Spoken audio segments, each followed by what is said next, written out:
तांबुळवंडी येथील बैलजोडीची विक्री तब्बल 1,51,000 रुपयांना।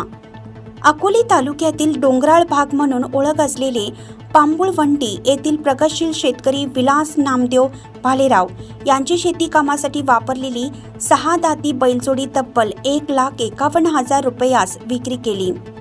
सदर बैलजोडी सिन्नर येथील डॉक्टर घनश्याम बाविस्कर यांनी खरेदी केली आहे। शेती हा भारतीय अर्थव्यवस्थेचा कणा मानला जातो।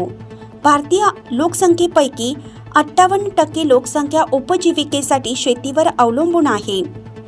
जागतिकीकरणाचा परिणाम आर्थिक, राजकीय, सामाजिक, सांस्कृतिक घटकावर झालेला पाहायला मिळतो।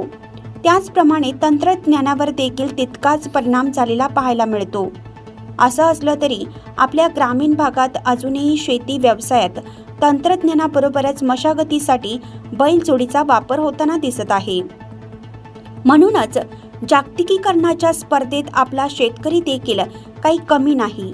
याचे मूर्तिमंत उदाहरण म्हणजेच तांबुळवंडी येथील भालेराव कुटुंब आहे, असं म्हटलं तरी काही वावगं ठरणार नाही। सुराज्य मराठी करिता सचिन लगड, राजूर।